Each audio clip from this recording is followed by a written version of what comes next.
Kita sambung sedikit terkait dengan Python 3. Ya, akhirnya jadi 3 part juga pada pertemuan ini. Di sini kita akan melanjutkan yang chapter 6, bab 6, 7, 8. Studi kasus nanti kita bahas di minggu depan, sudah bersamaan dengan studi kasus 2 dan 3. Oke.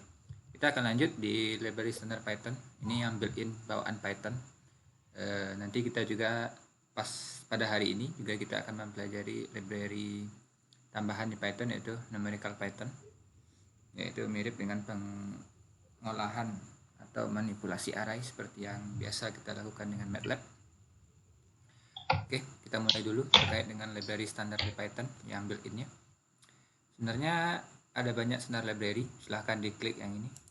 Apa saja library standarnya? Library standarnya banyak, ada yang untuk text processing, ini namanya, ada regex, regular expression, definite array, text wrap, Unicode, string, readline, RL completer, ada yang untuk binary, ada yang tipe data yang lainnya seperti datetime, calendar, array, tapi ini tidak kita gunakan. Ada yang bisection algorithm, ini untuk, saya juga lupa nih untuk ini. Kemudian ada yang standar untuk matematik, itu untuk numbers, matematik, untuk fungsi di bilangan kompleks, kemudian pecahan, bilangan random, dan statistik. Ini standar saja, tidak banyak fiturnya yang biasa kita pakai desain dan engineering. Dan juga ada seperti fungsi lainnya seperti OS, operating system, kemudian ada start dari sistem, clock nanti untuk masalah lain, Linux, kemudian ada untuk tipe-tipe lainnya, untuk kompresi data, tipe format lainnya, berhubungan dengan sistem operasi, misalkan dengan eksekusi dari suatu program kayak multiprocessing, threading, concurrent process, kemudian untuk masalah jaringan, networking, internet handling, bisa juga ngirim atau baca email dari sini sampai ke bawah. Ini cukup banyak library-nya. Yang kita pakai di sini hanya library standar saja, yaitu matematik, bagaimana cara kita ngimport, time untuk waktu, OS itu untuk operating system, dan IO nanti untuk yang bisa kita gunakan untuk input output. Oke, kita coba dulu. Dalam Python, setiap library, apakah library standar yang tidak terdefinisi yang bisa kita akses secara langsung di sel di sini, untuk di Jupyter Notebook atau Jupyter Lab atau Google Collaboratory, atau juga nanti menggunakan IDE tertentu kayak Spider, PyCharm atau Visual Studio Code. Berarti semua library yang tidak terdefinisi itu harus kita lakukan dengan menggunakan import dulu. Oke, kita lihat di sini. Kita perlu library matematik karena secara default kita coba di sini kalau kita buat sin 30 ini pasti akan error. Ya, bentar lagi. Sudah direkam, Sudah Pak, sudah. Sedang rekaman sekarang Pak. 30.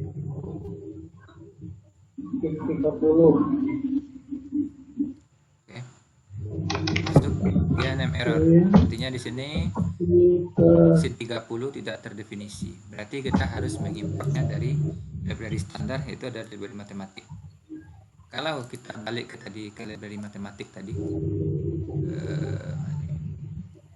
ini Mas, ini apa saja di library matematik ini? Ini ada seperti Xilinx untuk kombinatorik, mengcopy tanda, kemudian absolute dari suatu nilai secara bilangan bulat, faktorial, floor, modular, modulus, sisa bagi, penjumlahan, GCD atau Great Common Divisor, itu KPK ya, faktor kelipatan yang terbesar. Kemudian ada apakah nilai suatu nilai itu A dan B itu sangat dekat sekali dengan toleransi tertentu yang bisa kita nyatakan, itu bisa kita cek di sini. Inilah fungsi-fungsinya yang ada di sini, yang bisa ada dalam fungsi matematik, termasuk juga fungsi trigonometri, fungsi transcendent atau fungsi power dan logarithmic. Kemudian untuk konversi sudut juga ada di sini, degree dan radian, hiperbolik, dan fungsi-fungsi spesial yang bisa kita pakai, dan juga konstanta dalam matematik seperti pi, bilangan E atau bilangan Euler. Kemudian ada tau, bilangan matematik khusus, bilangan tak berhingga atau infinity, dan bilangan not a number atau ya. Ini yang ada dalam library matematik. Jadi kalau kita butuh yang namanya menggunakan sin, berarti kita harus import dulu library bawaan dia. Itu dalam library matematik. Setelah import math, berarti kita bisa baru mengakses si sinus tadi, math.sin. Ya, berbeda dengan menggunakan MATLAB. Kalau MATLAB, sin itu sudah bawaan. Dan MATLAB juga tidak mengenal adanya objek dari suatu fungsi itu yang akan digunakan itu apa di library tertentu. Di MATLAB itu ketika kita use tertentu library tertentu, berarti kita harus tahu bahasanya si library itu punya fungsi-fungsi khusus. Nah, di Python untuk menghindari kesalahan itu dihilangkan dengan menggunakan tanda metode di sini. Jadi kalau ada suatu library-nya dari matematik, metodenya adalah sinus, berarti kita bisa mengakses sinus dari library matematik tadi. Kenapa? Nanti kita pas di NumPy, jika kita import numerical pattern, itu fungsi sinus juga ada. Karena kalau fungsi sinus di dalam matematik yang ada di library bawaan ini, kita hanya bisa mengatakan kepada tipe datanya yang berskalar, yaitu yang nilai tunggal saja. Tapi kalau dalam bentuk array nanti math ini tidak akan bisa digunakan. Seperti kita menggunakan sin dari array di MATLAB. Oke. Kalau saya buat 30, apakah ini menghitung sin 30? Nah, tentu tidak, karena secara default program komputer selalu menghitung nilai di dalam fungsi dari sinus di sini itu selalu dalam nilai radiannya. Jadi untuk ini kita harus merubah dulu jadi fungsi ke dalam radian. Jadi ada namanya mass.radians. Kita blok, kita kurung, baru ini nanti nilainya 0,5. Ya. Python kalau bawaan defaultnya sangat miris sekali, terutama dalam pembulatan seperti ini. Dia selalu agak apa dalam pembulatan floating point-nya, meskipun ini sudah sesuai dengan standar IEEE berapa tuh yang untuk floating points. Tapi ini akan bisa kita antisipasi nanti dengan menggunakan numerical pattern atau NumPy. Karena NumPy itu dia menggunakan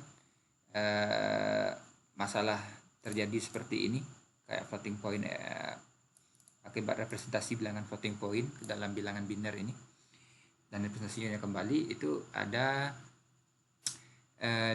dengan menggunakan dasar bahasa C. Jadi tidak akan ada kita temui hal yang seperti nantinya. Nanti kita lihat di numerical pattern. Atau kalau ingin cek saja, saya akan import dulu numerical pattern sebagai NP. Ini sudah nama standar. SNP ini sudah alias dari NumPy ini untuk mempersingkat. Jadi kalau NP sin tadi saya buat dia adalah radian 30. Kalau 30 masih bisa ya, 30 dikali NP kali Pi dibagi 180 itu juga bisa kan. Ya. Kenapa nilainya sini lagi? Karena kalau setiap bilangan tunggal yang kita masukkan di sini dia akan dianggap sebagai representasi dari bilangan di pattern biasa. Tapi kalau ini dinyatakan dalam array, misalkan kita letakkan dalam list, dan hasilnya adalah 0,5, pas dapat hasilnya segini. Dan numerical pattern sudah ada optimize code-nya di belakangnya dalam bahasa C atau C++, dan juga itu direpresentasikan dengan package MTFR itu untuk multi precision dari floating point representation. Itu dikembangkan oleh pusat riset Prancis kalau nggak salah. Itu kenapa kalau menggunakan NumPy nanti kita tidak akan temui kendala yang seperti ini. Dan library lainnya juga banyak selain dari matematik. Kita bisa juga gunakan library waktu, time. Time di sini biasanya kita untuk menghitung satu proses ya. Misalkan kalau saya mau proses ini hitung waktu sesuatu, kita bisa gunakan dengan misalkan seperti ini, T0 atau waktu awal itu time.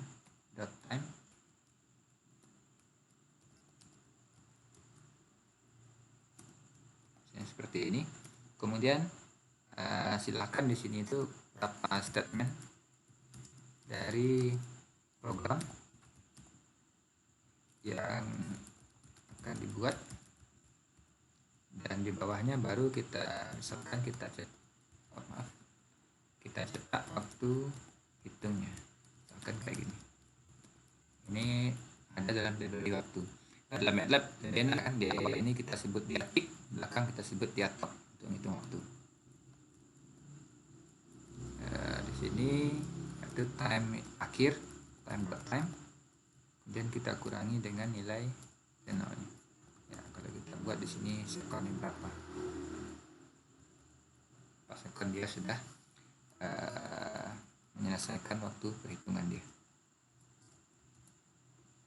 Ya, ini sangat kecil sekali ya, karena nggak ada yang dieksekusinya. Itu menghitung 2 waktu proses dari sini sampai mencetak yang ini.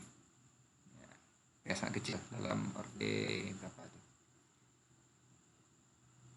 32 mikrosekon ya, tidak ada masalah untuk itu. Kemudian fungsi lainnya ada yang OS, ini khusus untuk operating system. Ini juga cukup banyak yang dipakai.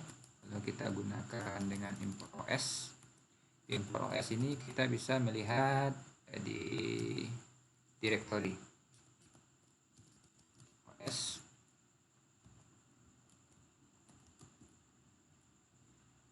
Ya, belum teresannya. OS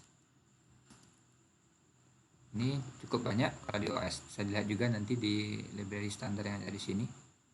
Kita bisa melihat contohnya berapa CPU yang ada dalam Google Laboratory ini. Hitung ada 2 CPU. Itu bisa kita hitung. Jadi kalau mau multiprocessing nantinya OS ini cukup mumpuni ketika kita mau ngeset berapa jumlah CPU yang akan kita gunakan dalam proses komputasi nantinya.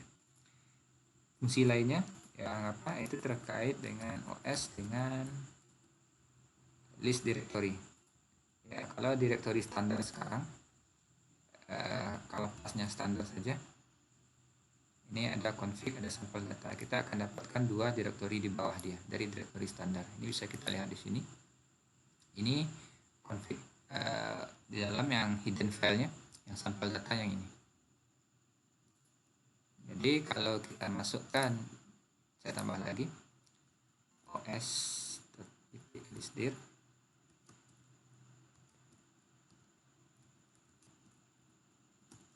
dari tipe data tadi saya ambil dari sampel data. Oke, berarti saya akan mencari apa saja yang isi dari sampel data tadi. Ini kalau kita lihat ada readme.md, ini juga ada, anscombe.json juga ada paling atas diurutkan. Kemudian ada California Housing Test, California Housing Trend, kemudian yang dari MNIST Test dan MNIST Trend Small dalam format CSV. Kita bisa mengecek apa saja isi dari directory itu. Nah, ini keuntungannya, kita bisa menggabungkan di mana file kita itu berada.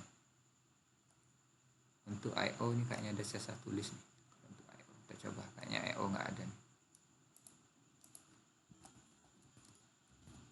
Untuk I/O ada. I/O apa saja isinya? I/O ini ditujukan untuk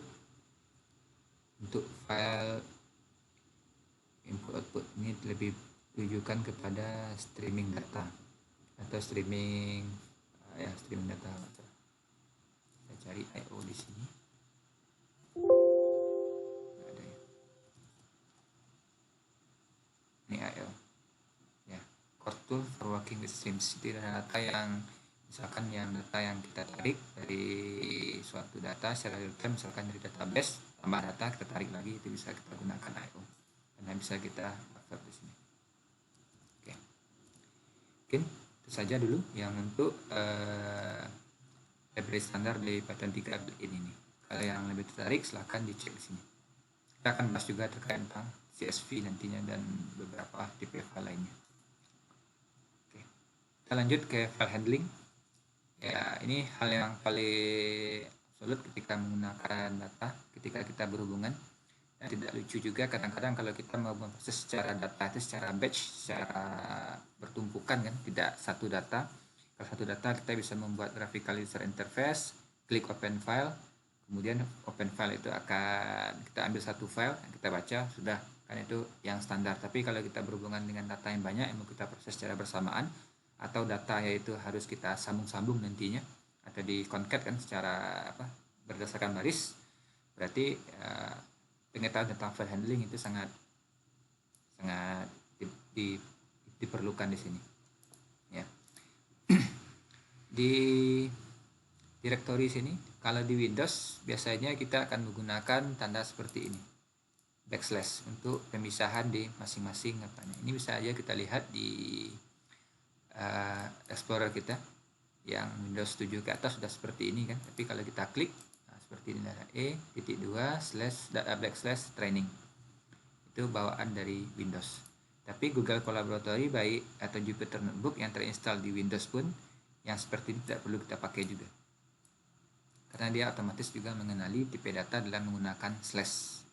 Kalau Linux, Mac dia akan menggunakan slash untuk pemisah direktori paling atas, direktori anaknya, kemudian direktori cucunya, sudah sampai ke direktori cicitnya nanti. Oke. Kalau di Windows kita sebut absolute directory itu kalau dia mengacu ke partisi utamanya. Di sini kalau saya punya 4 partisi, local disk, kemudian ada D, E, dan F. Berarti setiap letter yang kita assign ke partisi di Windows itu kita anggap sebagai mutlak dia. Tapi kalau di Linux biasanya untuk Linux tipe data yang seperti ini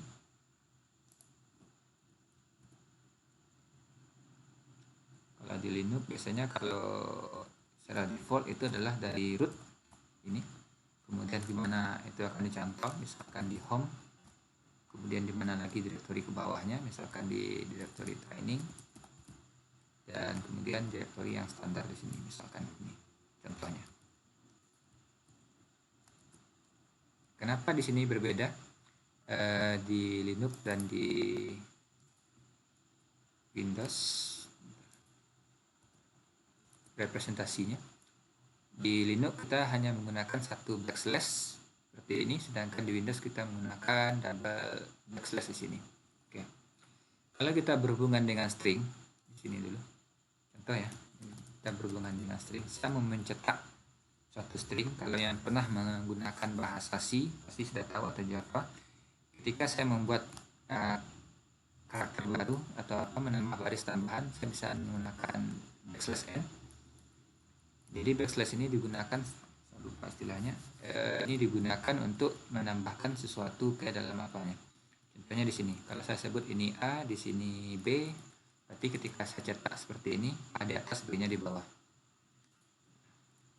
Atau di sini saya tambah dengan tab dari C, berarti satu tab dari B ke C. Misalkan secara default itu adalah 7 spasi kosong jaraknya dari B ke C. Inilah tujuannya. Itu kenapa ketika kita menggunakan plus di Windows ini harus kita gunakan dual backslash di sini. Karena backslash pertama ini sudah karakter khusus yang digunakan untuk di string, itu digunakan nanti ketika dia ketemu dengan n untuk new line, ketika t dia untuk satu tab nantinya. Inilah kenapa di Windows kita akan temui dua backslash di sini.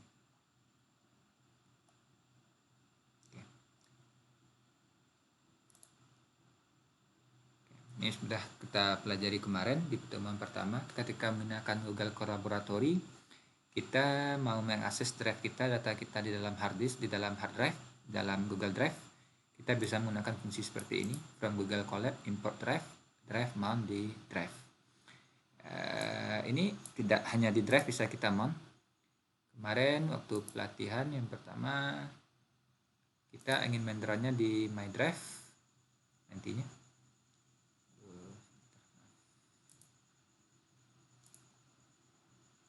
Kita maunya kemarin di mana ya, di media ya kalau nggak salah, atau di mana, atau di home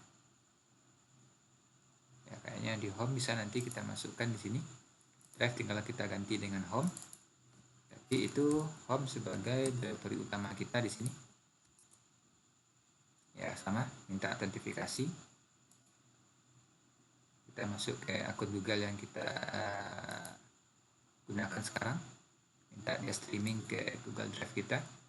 Tinggal kita copy kode yang diberikan di sini dan kita paste di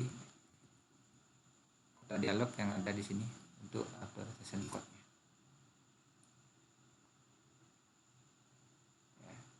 Kita akan lihat di folder home, My Drive kita sudah termounting.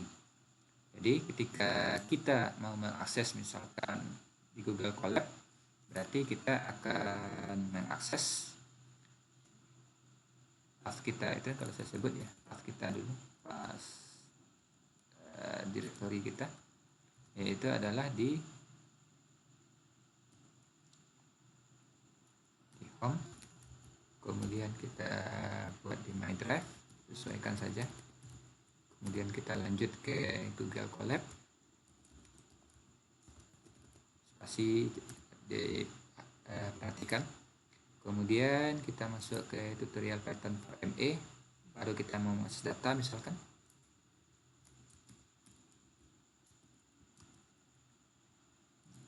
Nggak ada suggestion-nya, tutorial Python for ME, kemudian slash lagi, kita masuk ke folder data.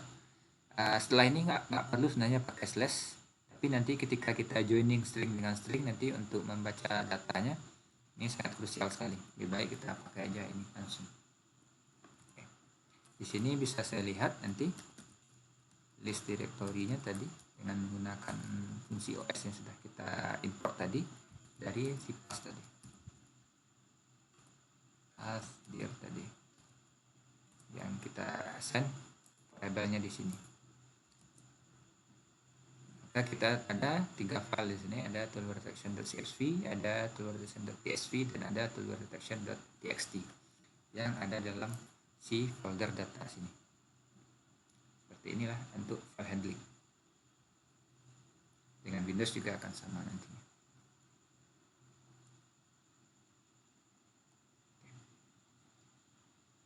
Oke, kita lanjut ke file handling karena ada terlalu banyak. Kita lanjut ke masalah mainload atau mainsave, atau kita sebut juga read and write dari suatu file. Ya, kita bisa interaksi dengan teks CSV, TSV, tapi nantinya untuk masalah CSV, TSV ini dan JSON, Python juga lebih bagus nanti menggunakan library pandas. Itu dengan satu fungsi aja semua file itu dengan mudah dan lebih cepat untuk dibaca. Contohnya dengan menggunakan pandas, contohnya dengan read pandas.read CSV_CSV itu membaca data dalam ukuran ratusan ribu atau sampai 1 juta baris atau lebih dari 1 juta baris, itu tidak akan butuh waktu di bawah 5 detik jika menggunakan prosesor Intel i5 ke atas. Sangat cepat sekali. Oke. Sebelum ini saya akan perkenalkan dulu apa itu fancier printing di Python. Kemarin tadi contoh yang di atas kita lihat di sini, ini print waktu hitung seperti ini. Ini kita pisahkan untuk mencetak waktu hitung yang ini, kemudian berapa nilai waktunya, dan nanti sekonnya berapa. Ini kita cetakkan seperti ini dengan memisahkan setiap variabel itu dalam koma di dalam fungsi print. Cara lainnya kita bisa menggunakan fancier printing seperti yang di atas. Di sini print, misalkan kita buat nama variabelnya dulu. Di sini A sama dengan 1, B sama dengan 3,45. Jadi kalau mau saya jumlahkan A dan CB untuk fancier printing, misalkan A, kita sebutlah nilainya berapa. Saya akan buat di sini karena saya mau membuat si A ini sebagai suatu bilangan bulat. Nanti saya ketikkan D, %D. Kemudian saya mau print lagi si B. Nilainya adalah F, nanti F itu untuk floating point. Oke, maaf dulu. Yang di atas ini D. Di sini kita buat dia menggunakan persen juga. persen dari si nilai A. Kalau dia 1, kita hanya buat yang seperti yang bagian atas saja, persen A saja. Yang di bawah ini juga persen B. A1 B 3,45. Kalau saya mau 34,5-nya 2 desimal 8 koma, ini khusus ya untuk ini. Berarti saya buat titik 2. Tapi kalau kita kepengen juga misalkan ada 4 digit di depan, saya tambahkan di depan seperti ini. Ini sama dengan bagaimana kita memformat satu printing. Ya, di Fortran atau di MATLAB atau di C juga akan ada yang seperti ini. Ini 42. Ya, ini nggak akan kebaca. Oke, ini langsung 2 belakang komanya. Oke, bagaimana kalau kita mau buat 1 saja? Contohnya seperti ini. Kita buat langsung print A ditambah B sama dengan. Kita mau mengganti si A-nya berapa, si B-nya berapa, dan hasilnya nanti berapa. Oke. Ini saya buat di sini. Persen dari si A tadi adalah D. Kita tambah nanti dengan persen dari titik 2 lah ya. Titik 2F itu sebagai nilai dari B tadi. Kemudian saya buat sama dengan lagi. Kita buat hasil jumlahnya dalam bentuk bilangan bulat, karena kan integer ditambah bulat pasti nanti representasinya bilangan bulat. Tapi kalau mau merepresentasikan dengan bilangan bulat juga, jadi hasilnya adalah 4, nanti 1 tambah 3, itu bisa ditempatkan D di sini. Tapi kalau mau nyatakan dengan bulat, berarti kita harus nyatakan juga dalam floating point, misalkan 2 digit juga belakang koma. F di sini baru kita buat persen.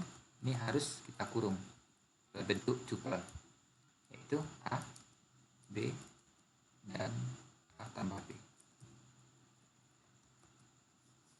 Kita jalankan, ini jadinya A tambah B sama dengan 1 tambah 3,45 sama dengan 4,45. Ini yang disebut dengan fancier printing di Python. Ini cara pertamanya ya, seperti ini dengan menggunakan persen. Cara keduanya juga menggunakan format, tapi secara saya lebih menyenangi yang seperti ini, menggunakan seperti ini. Isinya sama saja. Jika suatu A ini adalah suatu string, nanti D atau F ini bisa kita ganti dengan persen S. Itu untuk string. Berapapun panjangnya akan dicetak secara fancy nanti, secara bagus. Oke. Ini perkenalan fancier printing. Kemudian di sini kalau kita mau handling file data itu, nanti ada 4 tipenya, ada read, ada append. Kalau read itu secara default kita akan buka sebuah file, kita baca. Tapi ketika tidak ada file yang kita baca itu, berarti dia akan mereturn error nanti ketika file tidak ada. Kalau append ini, kita sudah punya file tertentu, kita menambahkan data yang mau kita cetak ke file itu dalam baris, kita bisa menggunakan fungsi atau fitur append di sini atau fitur A di sini. Kalau write itu kita membuat suatu file baru. Kalau tidak ada, dia akan menulis file baru. Kalau X kita akan membuat satu file baru yang telah dispesifikasikan di sini. Tapi kalau file tidak ada, berarti dia tidak akan bisa menambahkan di sini. Contohnya, kita mau akses si yang telah kita buat tadi di sini, apa saja isi dari directory di sini, home drive Google Colab ini, dengan passdirnya ini isinya. Oke. Kita buat saja tool detection seperti ini. Kita akan baca file teksnya. Toolbar detection tadi .txt. Ini tsv yang bawah ya. Txt ini tinggal double klik saja. Dibuka. Kita lihat seperti ini. Ada kolom untuk nomor, material, feed rate, kemudian ada claim pressure, ada tool conditionnya, kemudian ada machining finalize-nya, kemudian ada pass visual infection-nya, yes, dan ada data yang missing di sini. Ini artinya tidak melewati facial inspection. Berarti karena sudah no di sini, berarti di sini tidak lewat. Ketika machining finalize-nya tidak dilakukan, berarti di sini datanya adalah missing.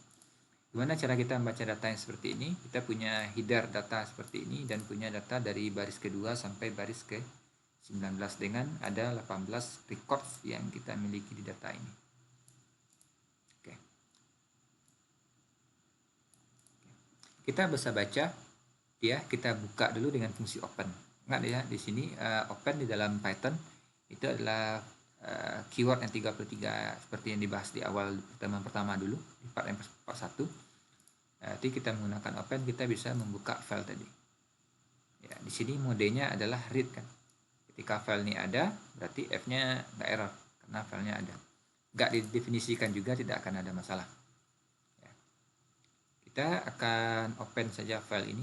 Yang ini aja yang saya copy, saya bisa ketikkan. Ini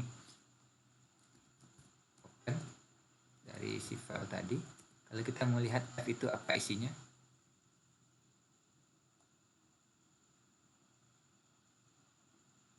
oke, kita letakkan di drive kan.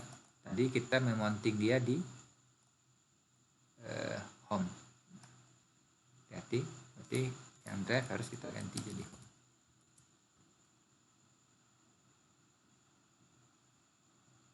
Oops, kenapa nih nggak ada dia?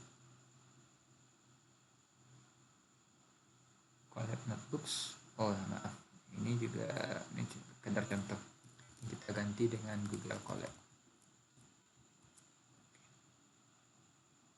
Oh. Bentar. Saya copy aja ini. Oh iya, direktorinya berbeda. Oops. Saya copy home sampai sini sampai data. Berarti yang salah di sini tadi sampai data ini yang saya replace.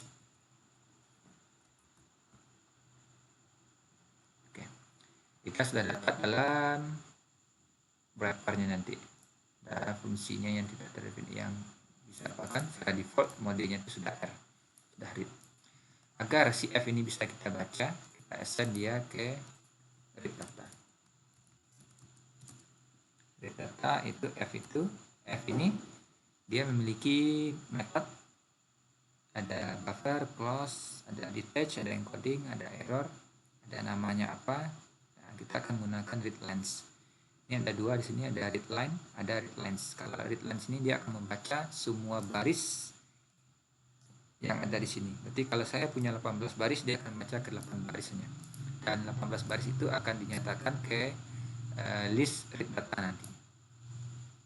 Kalau saya gunakan read line saja, kalau read line yang ini read line, berarti dia akan membaca satu persatu. Untuk membacanya satu persatu itu dari baris pertama sampai baris ke-18, ke-19, berarti harus kita lakukan dengan menggunakan looping. Oke. Jadi kalau kita read line di sini, dan kemudian jangan lupa F itu kita close, berarti kita tidak butuh lagi si file tadi. Berarti datanya sudah, data yang ini yang seperti ini bentuknya sudah tersimpan di read data. Di sini bisa juga kita intip datanya seperti apa. Data TXT secara standar dia dinyatakan seperti ini. Nomor, material, ini baris pertama, baris berikutnya. Baris berikutnya di sini kan ada kan text t, ini adalah satu tab sini, satu tab nyatakan. Oke, berarti dengan tipe datanya adalah tipe data tabulasi di sini. Oke, ya ini gimana mau memprosesnya? Bisa kita proses setiap barisnya, setiap baris yang ini satu baris, ini juga satu baris. Yang ini kita pecah dia menjadi beberapa kolom nantinya, itu dalam beberapa elemen dalam satu list. Ya, itu dengan menggunakan array dengan menggunakan string processing ini bisa kita pecah di sini untuk masing-masingnya. Contohnya di sini for item di dalam read data tadi. Ini contohnya ya. Kita cetak dulu masing-masing itemnya. Cetakkan dengan bagus karena dia memiliki yang tadi ini ada /t/t/t. Tapi ini baru tercetak. Tapi kalau kita mau assign ke data yang ada, ini gimana caranya? Ini biasanya di sini adalah datanya. Data saya nyatakan dalam list. Jadi Jadi setiap my data nanti kita gunakan fungsi upload. Dan itu adalah menambah baris di dalam satu list, menambah elemen satu list. Yang ini saya akan breakdown semuanya menjadi list dengan menggunakan fitur string processing di variable item ini. Jadi item ini karena dia berakhiran /n di belakang, ini selalu -2 kan? Jadi saya akan ambil item ini sampai -2 dari belakang. Ini kalau saya cetak saja yang ini, sebelum saya apakan yang ini, kita lihat dulu item -2 itu apa isinya. Item -2 tetap sama, tidak ada berubah, tapi ketika dicetak itu akan hilang itemnya karena dikurangi yes dan n-nya tadi. Oke.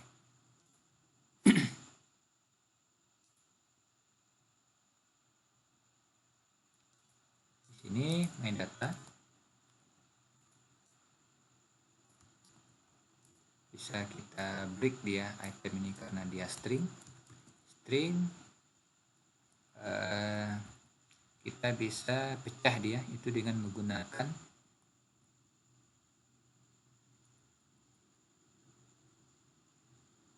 partition split. Nanti dengan menggunakan split kita split dia dengan basis T. Nah, kalau saya cetak metadata saya yang sudah saya benahi filenya, nah ini yang kita perlukan. Nah, ini satu baris nih dalam satu elemen, ini juga satu elemen. Jadi kita punya list of list jadinya. Yang ini yang untuk /n ini bisa saja kita replace dengan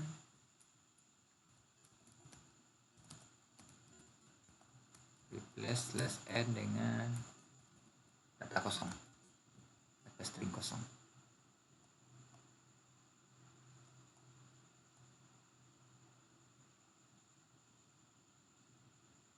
Oke.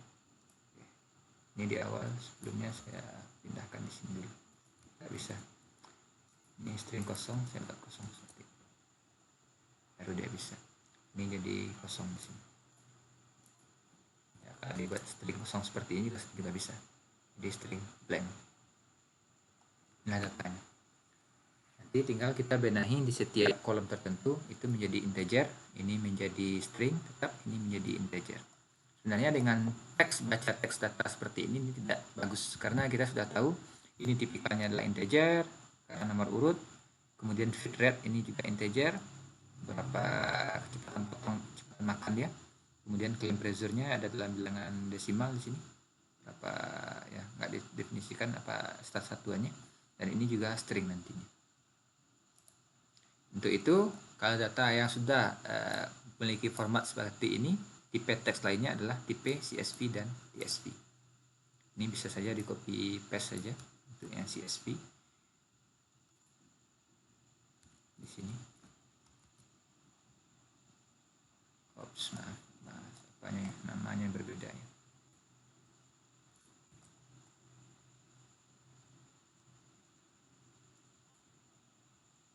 Sampai data diganti. Nah, sudah. Dan kita gunakan import CSV di modul CSV. Saya copy paste saja di sini. Nanti bisa diikuti. Ini yang sudah fullnya kan. Nah, jadi ketika ini sudah dibaca yang CSV tadi, karena ini sudah ada, yang bagian atas ini saya remove saja. Jadi kalau kita cetak seperti ini data ya, namanya saya ganti jadi raw data di sini. Saya jalankan yang di atas dan yang di bawah juga dijalankan. Maka dia akan menyusun secara otomatis nanti 1, 6, 4 dan tidak, datanya sudah otomatis nanti masuk sesuai dengan tipe datanya masing-masing di sini. Kalau mau disimpan, oke, jadi kita gunakan ini yang teks tadi. Oke, sebentar. Kalau ini dengan modul CSV ini tetap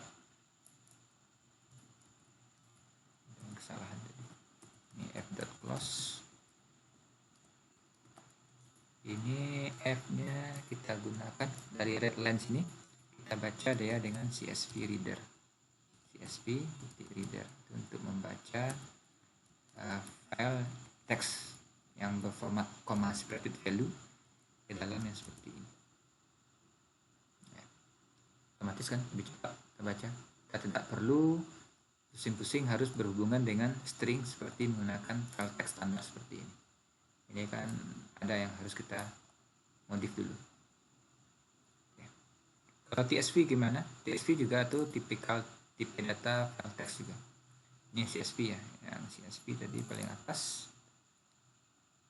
Nah, ini biasanya untuk tipe ini CSV langsung dinyatakan dalam bentuk tabel, otomatis dalam bentuk tabel. Semua datanya bisa kita inspect langsung. Ini enaknya menggunakan Google Collaboratory. TSV dia tidak ada ya pembaca dia. Ya. Oke, ada pembacanya. CSV secara default sebenarnya. Kalau TSV itu standar aja, sama saja. Kalau TSV itu adalah seperti ini. Format data TSV seperti ini. Pas seperti yang saya buat dengan teks ini. Ini adalah format data TSV. Oke. Kita lanjut yang terakhir. Kita bagaimana mengimport library di luar built-in library standar. Ini ada beberapa teknik di sini yang digunakan, yang telah dikembangkan. Tentunya ada NumPy, SciPy, Matplotlib. Contohnya di sini ada yang seperti ini, import nama packagesnya, seperti standar kita pakai di Python tadi, built-in pattern, atau import nama packages alias s alias packagesnya. Ini contohnya di NumPy bisa kita gunakan dan juga di Pandas nanti. Atau di SymPy, simbolik Python nanti simpy as sim. Kemudian ada yang namanya import nama packages titik modul sebagai alias dari modulnya. Ini contohnya paling banyak dipakai di sini. Matplotlib saya gunakan modul pyplot. Nah, saya modul pyplot ini, matplotlib.pyplot ini saya pendek namanya dengan plt. Nah, yang lain juga ada dua cara import. Satu dengan menggunakan import saja, yang kedua menggunakan from nama packagesnya, kemudian nama modulsnya. Contohnya from packages, contohnya ini from packages, from SciPy, Scientific Python, import modul sinyal dan modul FFT, fast Fourier transform. Kemudian kalau saya pakai alias dari modulnya, from SciPy, import modul aljabar linear, saya istilahkan di sini SCLA, itu SciPy Linear Algebra. Nanti kalau NumPy, nanti kalau saya from NumPy import linear algebra as NPLA, supaya untuk mengingatkan saja pendekan-pendekan nama seperti itu. Nah, ketika banyak yang mau diimport, itu setiap modul atau apa setelahnya, setelah turunan di bawah itu bisa kita buat dalam koma saja. Misalnya kan di sini scipy.io, saya akan melot data dari mat file yang ada di MATLAB dan juga save mat nanti. Ya, scipy.io bisa membaca tipe data MATLAB ini akan kita pelajari di setelah Matplotlib nantinya, Scientific Python ini. Oke. Contoh contoh di sini ada import NumPy. Ini secara standar ya, yang pakai seperti ini. Ada juga nanti import Pandas SPD. Ini sudah dinyatakan di sini sebagai defaultnya. Kalau Pandas ini mirip kita menggunakan Excel atau SQL nanti, SQL. Kita bisa menjoin beberapa tabel atau beberapa jenis data dalam bentuk kolumner ya, tipe data kolom, tabular. Contohnya di sini kita menggunakan import simbolik Python as sim. Ini biasa tidak ada, tapi saya lebih senang menggunakan seperti ini. Tidak ada aku tentunya, yang umum dipakai orang seperti ini. Oke. Ketika saya import ini dalam satu baris, saya bisa mengakses library si NumPy, Pandas, dan SymPy nanti dengan menggunakan aliasnya ini. Misalkan saya punya NP, saya butuh titik, kontrol spasi, saya bisa cari di sini misalkan random. Random. Kemudian saya perlu dengan jenis random binomial. Random binomial tadi saya perlu berapa jumlah datanya, sampelnya, dan P itu adalah intervalnya dari 0 sampai 1. Ini wajib dimasukkan. Ukurannya terserah nanti mau dimasukkan berapa. Misalkan n-nya saya butuh n-nya adalah 10 jumlah sampelnya. P-nya dalam interval 0 sampai 1 saya sebutkan 0,5. Nah, dia ada secara otomatis di create bilangan binom adalah 4 nanti. Bilangan randomnya. Ini maksudnya. Kemudian saya bisa pandas tadi. Sudah saya definisikan, saya read CSV. Bisa nih tipe-tipe data yang bisa dibaca oleh pandas. SQL juga bisa langsung. Ada juga stata untuk big data. Read CSV. Nah, saya pastikanlah yang di atas tadi. File CSV ini, file CSV yang ini. Oke, mana dia? Saya paskan di sini. Enter. Nah, langsung kan, kalau pandas lebih enak langsung dibuat data secara otomatis, nggak perlu lagi rumit-rumit seperti menggunakan CSV reader bawaan default library default di Python. Nah, inilah library tambahan pandas, ini memang ditujukan untuk membelah data pandas ini, untuk analisis data. Apa saja isinya di data ini bisa kita sebut dengan data frame. Apa saja tipe datanya bisa kita insert langsung. Tadi df.dtypes. Typesnya nomor itu integer 64 tipe datanya. Dia otomatis mengenali headernya langsung. Karena secara default di sini saya tekan kontrol spasi, dia sudah tahu nanti dengan menggunakan header, mana header? Headernya udah otomatis. Headernya itu nanti dibilang baris pertama di data itu headernya 0, berarti dia secara default nanti sudah mengenali si header ini. Tapi kalau nggak punya header, headernya tolong di false kan nanti. Ini jadikan true secara default. Nah, langsung direpresentasikan. Ya. Sini dia akan tambah indeksnya. Harusnya nomor ini jadi indeks langsung di sini. Tapi tidak ada masalah. Nanti bisa dimanipulasi di argumen-argumen di fungsi sini. Ini contohnya. Tipe datanya langsung dikenali. Objek itu adalah tipe data berupa string. Nah, ini juga ada none itu not a number. Berupa objek juga tidak terassign tadi kan dalam tipe data, ada missing data. Ini tipe data ini float, bilangan bulat. Bilangan ini claim fit rate-nya adalah integer. Ini contohnya. Dan ini adalah tool standar dipakai oleh data analis, data scientist, dan juga machine learning engineer di sini untuk menggunakan modul pandas ini untuk berinteraksi dengan data. Oke, yang studi kasus tidak tercover kita coba. Siapa yang bisa, mungkin teman-teman udah atau bapak nanti bisa menyelesaikan studi kasus ini. Ini metode numerik, metode bisection, dan metode Newton-Raphson. Ini kita tidak perlu menggunakan library tambahan, kita cukup menggunakan materi dari 1 sampai materi kelima. Materi pertama dari strukturnya sampai materi function. Ini cukup untuk menjawab studi kasus di nomor 9 ini. Ya, silakan, sudah diberikan langkahnya. Kalau ada yang mencoba silakan bisa presentasi nantinya lewat share screen. Jika tidak ada nanti akan kita bahas nanti di minggu depan setelah matplotlib nanti. Oke. Kalau mau lanjut, ya ada materi yang belum tercover. Ini sangat penting, object oriented programming, karena semua tipe yang ada dalam Python itu bertipe objek semuanya. Ini pandas, titik, dan CSV itu semuanya adalah tata cara yang biasa dipakai dalam pemrograman implementasi objek. Dan juga aksesor ke modul dan package yang terletak di beberapa file, ada beberapa baris. Kemudian ada writing efficient Python code, itu juga penting nanti. Kita bisa menghilangkan for, tapi kita bisa membuat for dalam array, dalam list comprehension, dictionary comprehension, dan sebagainya. Kemudian ada nanti tipenya pakai map, reduce, itu juga termasuk ke writing efficient code. Oke. Untuk Python 3 part 3, Python 3 part 3 sudah selesai pada jam 21 pas.